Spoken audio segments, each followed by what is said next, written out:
You're listening to The First Question with Paul Hendrick, brought to you by Ballistic Sports. Follow Ballistic Sports on Twitter @Ballistic Sports.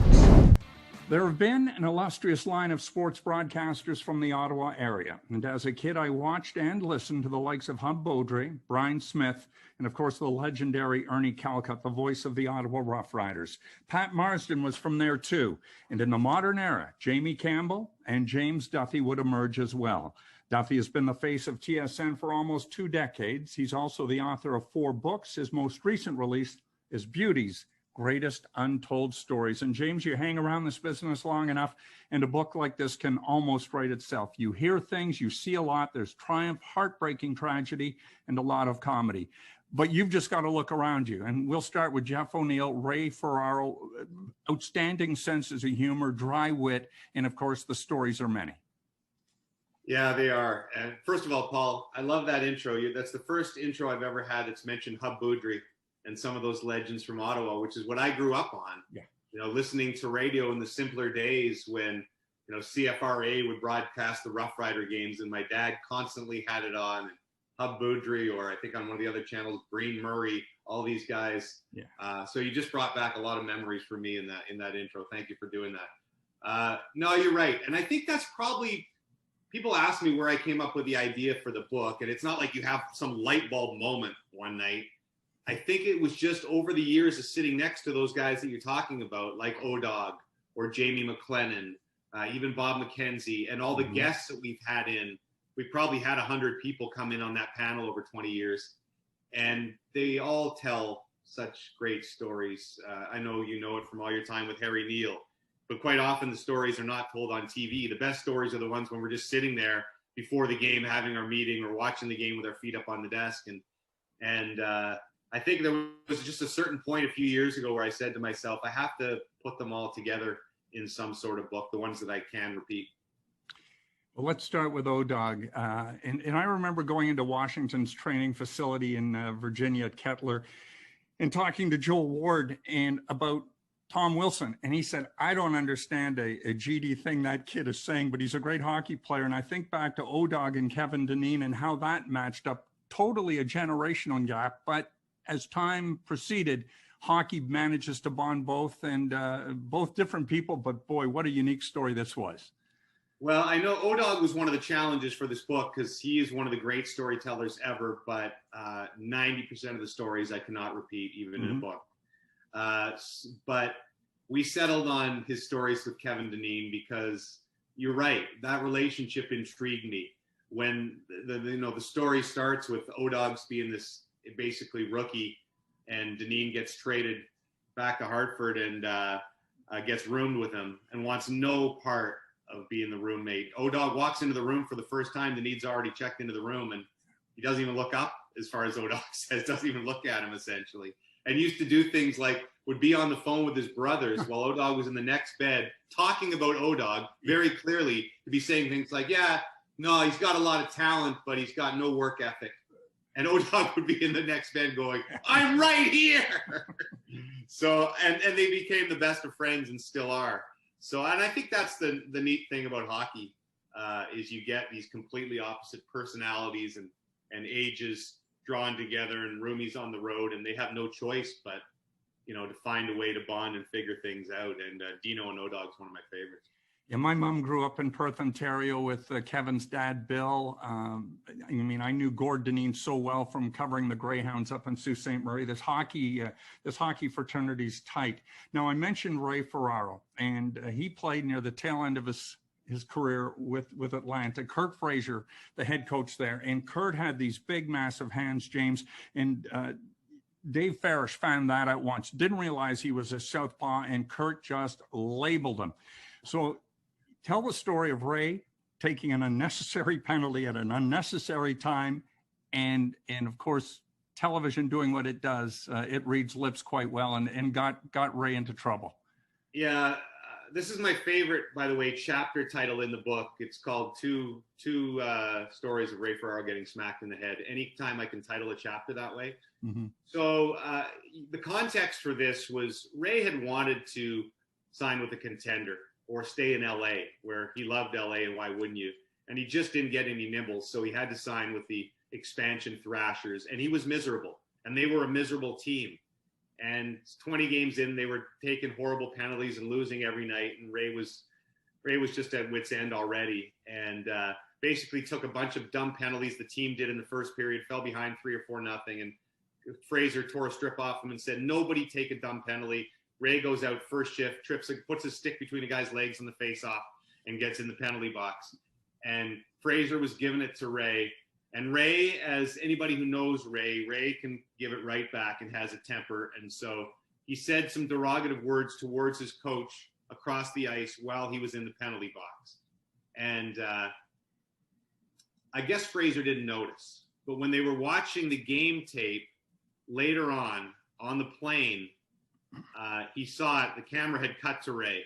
So he comes back to Ray and rips his headphones off on the plane. Ray was watching Dumb and Dumber, and says, "Did you swear at me from the penalty box?" And Ray, of course, being an honest man, said, "No, not at all, not whatsoever." And he said, "You did," and that was it. He was in the doghouse for weeks. And then it ended in the most craziest circumstance. Another Fraser rant during another game. Ray had been in the doghouse playing on the fourth line. And in the middle of an intermission, Fraser was so upset with his team, he took a stick and threw it across the room, and it snapped in half, hit a pipe, and half of the stick came back and hit Ray right in the head. And Ray just kind of sat there and went, "Ow." And the guys next to him were cracking up. And Fraser felt so bad that that's what got Ray out of the doghouse, is the fact the stick broke and ended up knocking Ray in the head. So that's how hockey works, I suppose. Well, I mentioned Kurt Fraser, and I mentioned Dave Ferris. So this book cross-indexes itself all the way through. Dave Ferris is a coach in Fort Wayne, and he's got a player on his team named Wes McCauley. And it's advice. You know, we think of Brian Burke and Lou Lamoriello saying, "No, you're not playing any more hockey. You're going to law school at Harvard." This is a similar type story that, Wes, you might be better off served going into officiating. I think it was a great career choice for Wes when he finally realized he wasn't going to be a hockey player. When I sat down to write the book, one of the things, Paul, that I wanted to do is kind of try to cover the whole spectrum of hockey, and not just have like all the stories from players, and most of the stories are from players, men and women, but I wanted to have coaches. I wanted to have some parents. I wanted to have referees, and Wes was at the top of my list just because I just think he's such a fantastic character. And you're right. He wanted to be a hockey player, like so many referees, like so many Canadians anywhere. And went into that office that night and was told, "Hey, there was some scouts out at the game." And Ferris said, and Wes has got sort of moved to the end of his seat and said, and they liked you. And Wes said, "Oh, this is my break. I'm finally going to make it." And he said, no, they're referee scouts. They think you might make a good referee. And that was the bell moment for Wes when he knew I wasn't going to make it to the NHL as a player, but I'd make it as a ref. And I think you're bang on. I think he's become not only one of the most entertaining refs, but when you can be quite often if a referee is entertaining, then he may not have the respect of the players. They might roll their eyes, right? There's a risk of becoming a sideshow. And I think Wes just walks the line perfectly, where he has the respect of all the players and the coaches, but still can be, entertaining to the fans with those little things he does. And the story that is the basis of that chapter is Wes throwing his brother out of a game and having to deal with his mother on the phone call afterwards. Could you imagine mom sticking up for her son, Blaine? Blaine had 567 penalty minutes in 2 years at Dayton. I had to go down to DB just to check out, but seriously, mom. I don't want to give away the whole book, but basically. No, you're right. No, but they're living together and they have to drive home together after Wes throws his brother out. And then mom calls about an hour later. So Wes figures out that his brother has called mom to complain about him getting kicked out of the game. And I just love the fact that, we're always 10 or 12 years old. And Wes goes downstairs, opens the door to the basement where his brother's sleeping and said, "Really? You had to call mom?" Yeah. There's some funny people in this business. You've brought Jim Ralph into a chapter on your book on Killer, but there's also some funny guys in this book. Funniest guy might be Montreal GM Marc Bergevin. I mean, this is a brilliant guy. He can be a serious guy. He's an outlandish dresser, but boy, oh boy, has this guy got a sense of humor, and it fits perfectly in with the sport. Well, guys like yourself who've covered the game for a long time certainly know that, but I think that gets lost when a guy becomes a GM. You forget about what he was like, and I think it's hard to be a funny GM, right? You can't pull that off in news conferences, particularly in a market like Montreal, and so we don't get to see that side of Bergevin anymore. I think it's forgotten, and not known by the young fan. And I did do a chapter on agents as well, and that was the story that Pat Brisson wanted to tell. Was that during the lockout, when he took that team of his clients, kind of an all-star team, overseas during the couple lockouts ago, and Bergevin was at the tail end of his career, and Brisson said, "Hey, we want to take you over, but not as a player. You can be the coach." Yeah. And Bergevin's job that entire trip was just to entertain the players, and I don't think they could have picked a better guy. Would come in to the dressing room every night in a different basic Halloween costume. He was Julius Caesar one night. One night they put him in a hockey bag. Basically the trainers did, and where's Bergie? And then they brought him in and put him on the bottom of the floor, and they opened the zipper and he came out in his underwear. And I think it was the greatest example. Matt Sundin was only supposed to drop by for 2 games, I think, when they were in Sweden. And Sundin showed up for a couple of games, and he said, "I'm staying because this guy's too funny. I have to stay for the rest of the trip." Yeah, Matt's loved his funny guys. No surprise that he and O-Dog were best and are best of friends. We're going to get to some serious stuff here because you talk about it. But before we get there, talking comedy, Ryan Whitney, Paul Bizimet, and Spittin' Chicklets. This is a brilliant podcast, and they can get away with a lot of stuff. I'm not even going to go there. However, there's lots of storytelling, and they tell it in their own way. But let's go back to Ryan. I'm a really good hockey player, but I think he's brilliant in what he does now. In that all-star game to Dallas back in 2006, where he was riding high, but not exactly as high as he might have thought. Yeah, and you know what? I have to give a lot of credit to those guys. I certainly had the idea for the book and was generating in my head before Spittin' Chicklets, but the success that those guys have had, to me, validated what I thought was that people just love guys telling hockey stories. Yeah. And they do it so well. And so I knew I wanted both of them in the book. I'd had them on my other podcast before. And I know a challenge, again, telling stories that haven't been told to everybody on Spittin' Chicklets. But Whitney, when you're writing a book, Paul, you've heard the story 10 times. And, by the time you're writing it up, you're sort of jaded to it. But Whitney's was one of the few stories that every time I listened to him tell it, I had it on tape, I cracked up every time I was writing that chapter, because he does it in the Boston accent, right? And he's telling the story, and I can't do the Boston accent, but bottom line, he gets invited to the Young Stars game at the All-Star game in his first or second year, and he's all excited. And Sidney and Malkin are going to the All-Star game, and he gets a first-class ticket. That's one of the things the NHL gets you. He gets a first-class ticket to Dallas. And this kid from Boston's just all excited that he's going to get to fly first class to Dallas. Then he gets invited by Mario on the private jet. And so super excited. So he gets to the airport, and he's the first one there. Yeah. He doesn't even have to go to the regular airport. His first time on what he calls a PJ. And he's sitting there waiting, and he goes, and Sidney comes in with his parents. And Mario comes in with his wife. And Malkin with his parents. And he's going, how many seats are there on this jet? And he soon realizes there weren't enough seats. And so Ryan Whitney had to sit in the bathroom on the entire flight on the private jet of Mario. And if somebody had to come take a leak or whatever, he'd get up and leave. Mario would come in, take a leak, and then he'd go back and sit down. And as he tells it, I didn't care. I was on a PJ with Mario Lemieux. A PJ. But he's just the best. And I could, again, those two guys are both worthy of their own books. Biznaski, you talk about almost getting Arizona tossed out of the Fairmont in Winnipeg. Portage and Maine in the middle of wintertime I'd like to get tossed out of Winnipeg at that time. We've been there with the Leafs often. But what a tough end to his career. And you see Biz's heart. He played on 2 torn knees and yet fought a guy like Zach Stortini. There's a lot of heart here, and he pours that heart into his podcast. Yeah, and I wanted to tell, with Biz in particular, I wanted to tell that story about Winnipeg because I think it's pretty funny. But I wanted to tell another side and remind people that he was a player, because I think with guys like him, the character overtakes the fact, everybody will make fun. He makes fun of himself. He's so self-deprecating as far as not playing much. But anybody who makes it to the NHL, even if they're a black ace, a healthy scratch all the time, you've done something to make it to the National Hockey League. And you have to remind people that he was a player who really cared. And at the tail end of his career, did win a Calder Cup.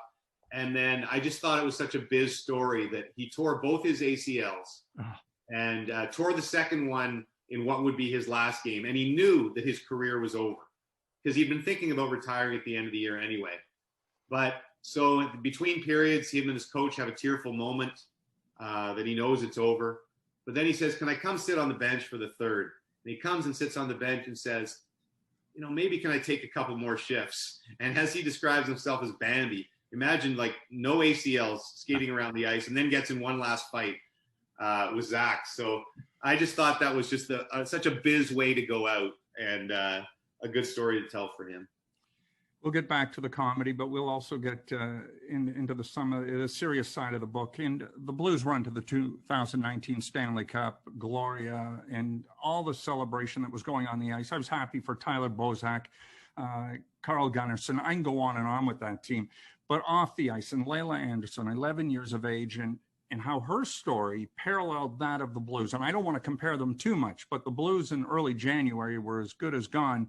Yeah. And there's Layla going through what she is going through, and to see how it all ended out that following June.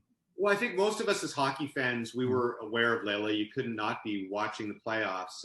It started with a few viral videos of her, finding out she was going to a playoff game, and then we'd see her on the big screen at the game. And so I think people were aware of Layla's story, but I was fascinated by it because I just thought the parallels were amazing. There's so many hockey players and hockey teams that have, adopted young kids with cancer or with life-threatening diseases. Mm-hmm. And I think hockey players do a fantastic job with that. But this one really struck me as unique. And when I sat down to write the book, she was one of the first people I wanted to talk to. Fortunately, her and her mom were coming to Toronto, so I spent a morning with them. And first of all, one of those old souls, just mature, wise beyond her years, unbelievable. But the parallels, as you say, were crazy remarkable. She loved Colton Parayko, met him in a Halloween party, and he sort of took him under her wing. So she'd gotten close with some of the players. And then she found a bone marrow donor, which was against the odds in the first place, had her bone marrow transplant. And the day she had her transplant and was put into isolation was the last day that the Blues were in last place in January. And from then on, as she was fighting for her life, and they were moving up through the playoffs. And I don't think you can overstate how big a role, each of them played. How she was able to watch her Blues in this room for weeks on end, in isolation, go on this run, and the Blues were eventually able to visit her. And when you talk to Parayko after, like he said, every single day he thought of her and what she was going through, and it made their predicament less daunting, and really was a massive part of them getting there and winning a Stanley Cup. The fact that her name is inside their Stanley Cup rings, I think, says it all. And it was such a delight just to talk to her. She's just an amazing, amazing kid who has incredible perspective on the world with everything she's been through. And maybe my favorite part of the story, Paul, is not even a hockey part. She finally got to meet her donor after they'd won the Stanley Cup, a college student who didn't know, wasn't a hockey fan, didn't know anything about the story. And now they're best friends who talk every day, and she's turned him into a Blues fan. So I just, I wanted the book to have goofy Jeff O'Neill stories, and then you turn the page and have something that really makes you think and maybe warms your heart a little bit.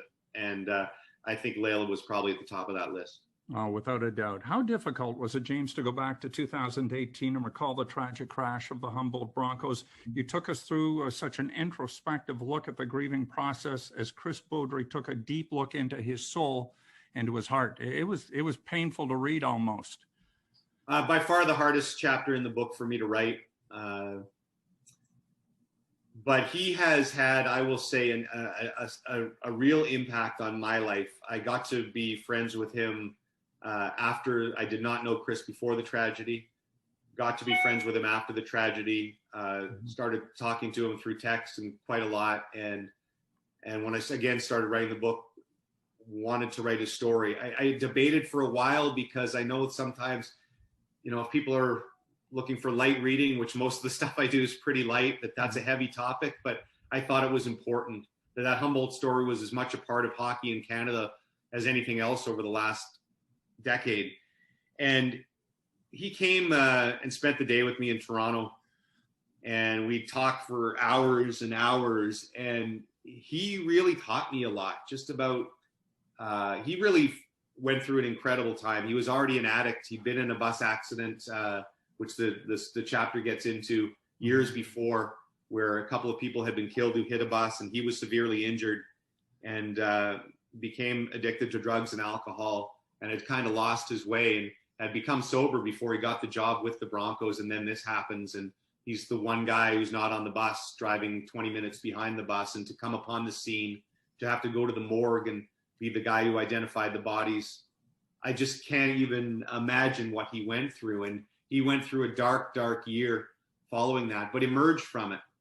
And that was the part where he really taught me a lot. He went through, some of the things that got him out of this grief and made him realize there are reasons to live, and just gave me some little tricks about how to get through a day, how to take a pause sometimes when life gets too much, and breathe. And he's really a remarkable, remarkable guy who, has gone from the darkest of dark places to really having a handle on his life now. And he's a special guy. So I hope that came through in the chapter. Yeah, and you end the chapter, and I don't want to give too much away, but, I'll quote, "I'm going to be okay." It had a good end to the chapter, but it's going to be a lifelong process for him. Let's go to John Cooper and Dustin Tokarski. I had a chance to interview Dustin on the ice when Norfolk won the Calder Cup. We game on TSN, and that kid just wins everything. And John Cooper just wins everything. He's a bright, articulate guy. I was so happy to see him finally win a Stanley Cup. But there one day in Syracuse, I don't think you could make that up. I will say this: I had not heard that story. There were a lot of people for the book, Paul, that I didn't know any stories. I just wanted them in my book. And John Cooper was one guy I wanted in my book. And so I texted him and said, do you have a story? Here's what the book's about. It can be short, long, it can be off the ice. I just want it to be a great hockey story. And he said, I think I got one for you. And when he called me and told me that story, and again, not to give it all away, but a story that involves a carjacking at knife point, a police chase, a race to get to a game, a full-scale brawl, including a goalie fight, and one of the most remarkable comebacks I've ever heard of in hockey, all in one day, all in one chapter. When he finished telling me the story, I said, that is exactly the reason I wrote this book. I really think it's probably my favorite story in the book, just from that perspective. Just from what I set out to write the book for, I said, that is exactly it. And I almost didn't believe him, because one of the challenges when you're writing a book like that, that there's embellishment in hockey stories. And I tried to do as much fact checking as possible in this book to make sure.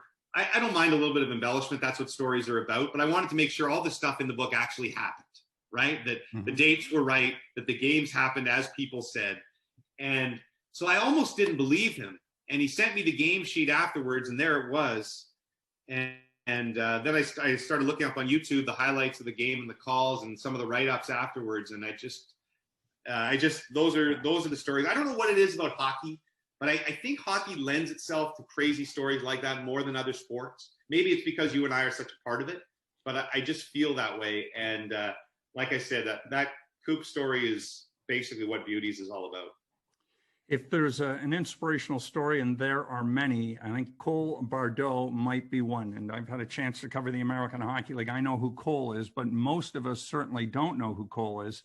And you think about what this young man has gone through and how long it took to get to the National Hockey League, even if it was for a brief moment of fame.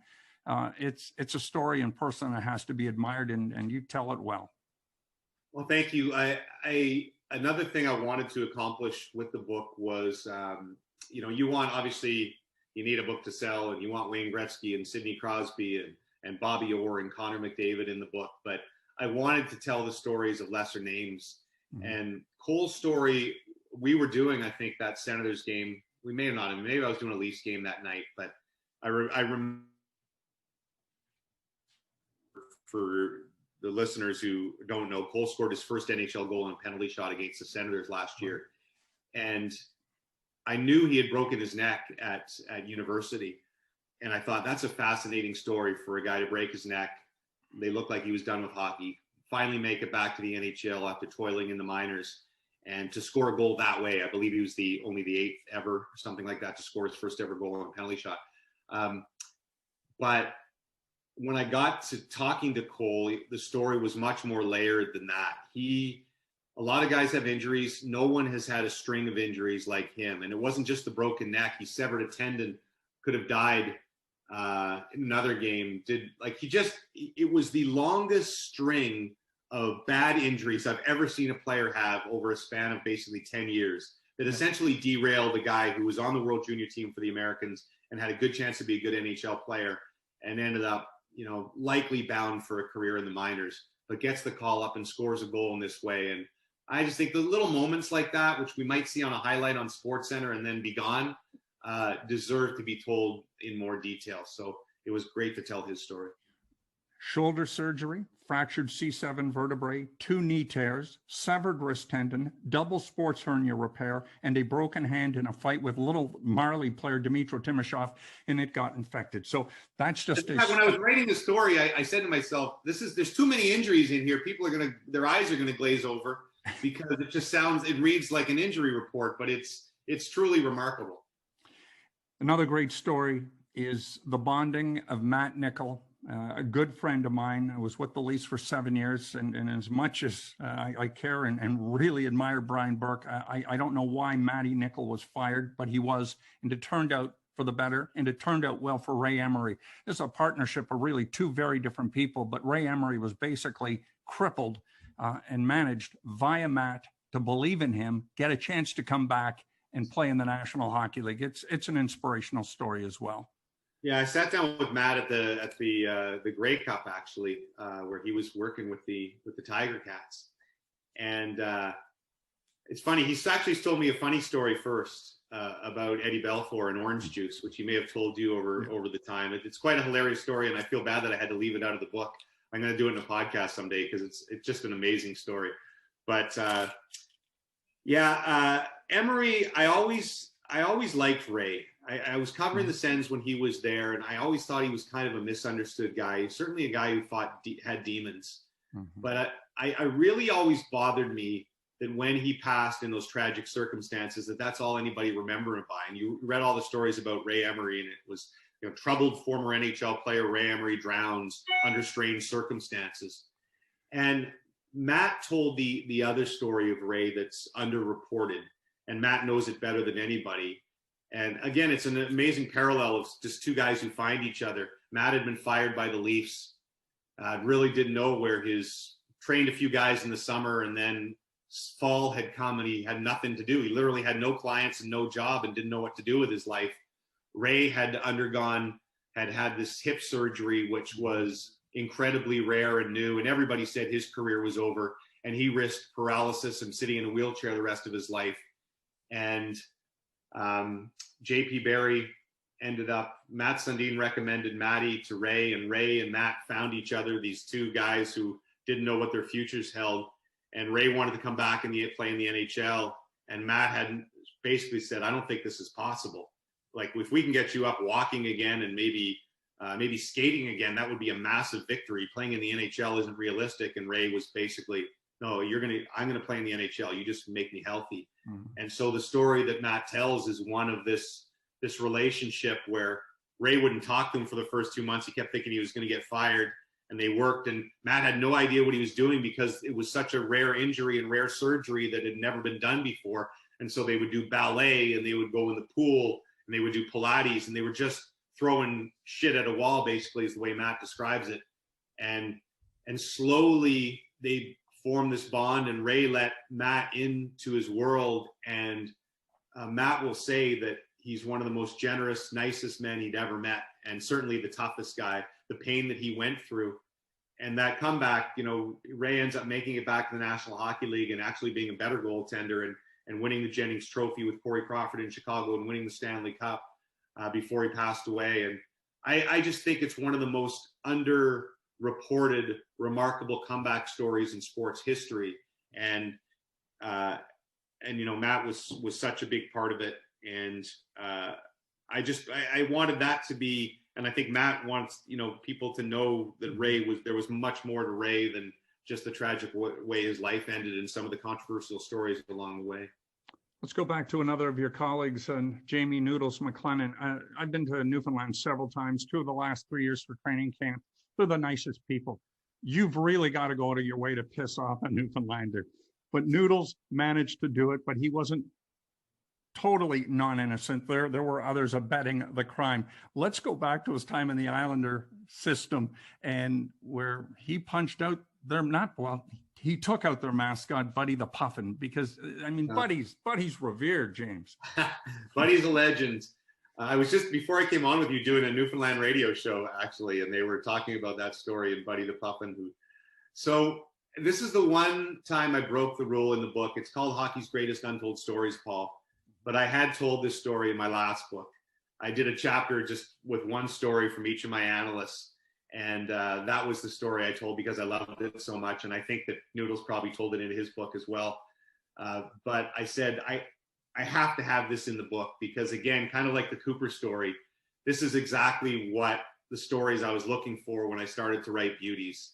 And I'll just tell it. I hate giving away everything, but this one's so good. And Noodles tells it so much better than I. But basically, he's a rookie goalie, his first year pro, and gets called up to play with his team in St. John's. And they used to play 2 games in Newfoundland, as they often did, like a Tuesday, Thursday. And Noodles gets the start. And Billy Smith flies out to the Rock to watch and to see this young goalie. He's the goalie coach in the Islanders organization. And basically Noodles goes out and has a pretty solid first game, but Buddy the Puffin, who is the mascot, when he comes out for the start, I think of the second period, is Buddy's in his net, putting a hex on him, doing the mascot thing, entertaining the crowd, and Noodles doesn't know what to do. He's just, you know, kid rookie goalie, so he kind of stands there next to the crease and lets Buddy do his thing, and finally, you know, he tries to edge over, but he doesn't want to push Buddy out of the way, and Buddy's putting on this big show and making fun of him, and Noodles just finally sheepishly gets into his goal. So he has a great game. He skates off the ice, all proud of himself. And Billy Smith's waiting in the dressing room, says, "I want to see you outside." And Noodles is like, "All right, I'm going to get praise from a legendary goaltender for big pats on the back, right?" And goes out. And I won't use all the expletives, but Billy Smith essentially says, "Don't you ever let a mascot embarrass you like that. That was humiliating." And Noodles was so shook. Like he didn't know what to do. He didn't sleep the next 2 nights, and sure enough, he gets the call that he's going to start in the second game, and was just terrified of what he was going to do about Buddy the Puffin. And so basically, he comes out for the second period. He has to skate the full length of the ice, and there's Buddy in the net doing the hex, and Noodle goes, "Okay, I got to go for it." So Noodles just takes off full blast and clotheslines Buddy full blast and sends him flying into the corner. And they have to come out and help Buddy off the ice, and the crowd is booing and in shock. Anyway, Noodles gives up, I think, 7 goals that night, plays awful, and comes off the ice, and there's Billy Smith waiting at the stall and says, "That's how you get respect as a professional hockey player. I've never been more proud of you." And so as Noodles says it, you know, has a great game, gets embarrassed by a Puffin, gets reamed out by his coach, has a horrible game, but runs over the Puffin. He's a hero. You also talk about when and when not to sell. And I think back, it was a game on TSN. We're at Madison Square Garden. It's 2006. It's late March. Leafs are out of the playoffs again, unfortunately. Jason Allison, 2 assists. The Leafs are losing 4-0, but assists on goals. And he's celebrating like it's game 6 in the second series against, Montreal in 1967. Nobody goes near him, but we find out afterwards a big bonus has just kicked in. So he's happy, and it's his last year in the National Hockey League. Mike Johnson is nice a guy and a talented hockey player, and I remember him early on in my career covering the Leafs. He had a 20-goal season, but he sellied not only once, but twice. And you don't have to go over both, but certainly he pissed off a few people, namely Chris Gratton, and the other was Doug Gilmour. Well, and another guy who's one of the great storytellers is MJ. And yeah, in this case, it was a blowout game against Tampa. And back in the day, in that day, it's not that long ago, but the players would get bonuses and cash envelopes in the dressing room, all the team bonuses the veterans would get, but he wasn't eligible for that. So he got, I can't remember, it's in my own book, but it was $50,000 or $100,000 or something he was getting for scoring 20 goals. So he ended up scoring his 20th as like a 6-1 goal or 6-0 goal in this game against Tampa. And so did a full celebration, and Chris Gratton on Tampa was like, what the hell? And for the next, like, basically 2 years, Chris Gratton wanted to kill him. And poor MJ, you know, was the most innocent guy in the world, never got in scraps, trying to explain, hey, it was a bonus. And the other game was in Chicago. I hosted that as well. I was 10-3, but we're going to... Yeah, that one was a mistake where he... MJ maintains that Eric Weinrich, as MJ scored, kind of stuck his stick under him and lifted his arm like this. So he wasn't even trying to celebrate. But Dougie Gilmour was on the bench for Chicago playing for the Hawks and thought he celebrated. And for the next 6 years or whatever, Gilmour hated MJ and wanted to get him. And MJ could not figure it out until one night they got to talking. And Gilmour said, you celebrated a 9-1 goal. And MJ was, I wasn't celebrating. We mentioned John Cooper. Let's go back to 2013. I'm not certain he'd been brought on just yet, but he was darn close to taking over in Tampa, and then the rest is history.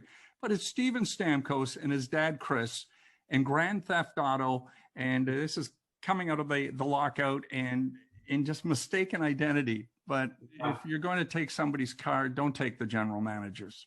You know, it's funny. One of my favorite things about the book is that the stories would come from different places, Paul. You know, some of them I'd heard sitting next to my colleagues on the panel. Some of them I just called people and said, hey, tell me a story. That was probably most of the book. But in this case, it was my financial guy, Don Douglas, who does my RRSPs, who happens to do the Stamkos family as well. I know Don. Yeah, and Don told me this story that I guess Steven's dad had told that had never gotten out anywhere in the media. And again, without giving the whole thing away, it was basically Steven had and Steve Yzerman, the GM of Tampa at the time, had similar cars. And mistakenly after a game one night in those, you know, those VIP parking lots, the keys just get left in the cars and such. And Stamkos' dad took Yzerman's car after a game by mistake. And you can imagine the horror when he got back to Steven's house after half an hour and it's like, oh, this isn't Steven's car. And then quickly realized as he sifted through the notes on the passenger seat that it was the GM's car, possibly the worst person you could steal a car from. And Steven, by the way, is lingering at the arena after a game and getting a call from someone in the organization saying, your dad stole Steve Yzerman's car. And Stamkos is going, what? So again, some of the stories come from different places. We've got a couple minutes left here, and I'm going to let you go. You're so terrific. Guys you work with as well. I mean, Gord Miller, what a talent. And we don't have to get into the entire story, but he's, 22, 23. He breaks the Gretzky trade. And in this day and age, you know, you've got LeBron, you've got Elliot Friedman, you've got Bob McKenzie. But this youngster out of Edmonton breaks the Gretzky trade, but nobody really knows about it because we don't have social media like it is. It's, you know, the old proverbial tree falls in the forest doesn't make a sound. Well, it was really like, I got to give full credit. Chris Cuthbert and Gord were working together at CBC Edmonton and sort of together reported that Gretzky could be traded. So it wasn't, you know, they neither one of them takes full credit, but nobody noticed. You're right. It was a time before social media. And they reported this on their sportscast one night, and it kind of went nowhere. And maybe people just didn't believe it. All the people watching in Edmonton, oh, Wayne Gretzky might be traded. And it was over the next week that, you know, they started looking into it more. And I tell the story of Keith Olbermann as well, who was a young broadcaster in LA, and Gord's this young broadcaster in Edmonton. And they would both go on to become incredibly successful broadcasters, but at the time weren't as well known. And both of them chasing this trade from different perspectives. And it's funny, there's probably 20 people that will claim they broke the Gretzky trade because it kind of all happened at one night. You know, after Chris and Gord initially put the story out a week later, when the night had actually happened, people were telling Gore, people were telling Oberman. There was some radio reporter in Quebec who I think takes credit for it. So it's kind of muddy in there, but I just thought it was a fascinating story to watch two young broadcasters chase what would be the biggest story of their lives. And we'll end it on CC. Just an incredible broadcaster. You get to know him. He leaves his passport and his cell phone in press boxes and hotel rooms, and Ray's always there to look out after him. But he's one of the most prepared broadcasters going. And we all know where we were in 2010 when Sydney scores the golden goal, and we remember the call. But Chris is, and another reason I'm so fond of Chris, we both share a love, as you do, for the Ottawa Rough Riders, and can recount stories just like this. But from Brampton to Queens on to Yorkton, Saskatchewan, his path to the Olympics wasn't a short one. He had to put in a lot of time. And I don't know how you can sort of shorten this story, but him covering a game as a host out in Edmonton for a hockey night in Canada and flying himself across the continent for a chance of possibly calling play-by-play of a game that would never see the light of air, but because of circumstances actually did. Yeah, I mean, I think everybody, when they probably talk to Chris, wants to talk about the golden goal. And I thought, let's tell a different story. Mm-hmm. And the story of his big break. And he'd done play-by-play before, but essentially he wanted to do play-by-play, and he was a host back in the day. And that was the day when all the games weren't on television, and you could have entire series that weren't on. And so basically they were going to do live look-ins, Hockey Night in Canada, from other games. And one of the series was in Washington. Montreal was playing Boston. That was the series that was going to be nationally on Hockey Night in Canada.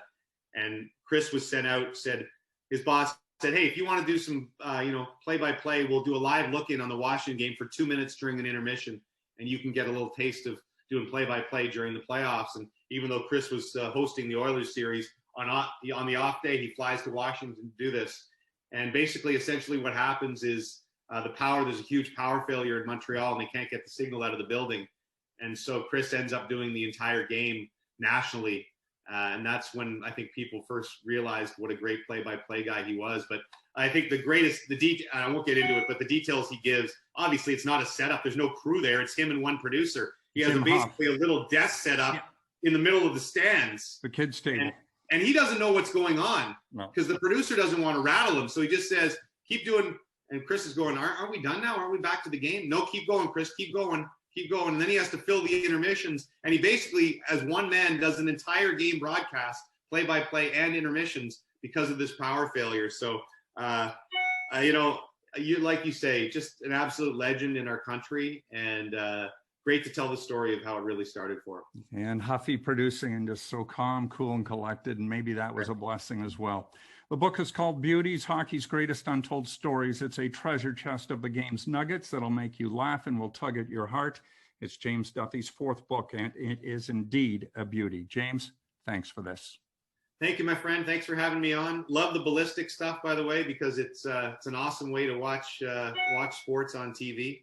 And I'm not much of the fantasy football type guy, but it's fun to just try to guess the plays and hang out with your son or your family doing things like that. So great job with the pod, and thanks so much for having me on. All right. Thanks again.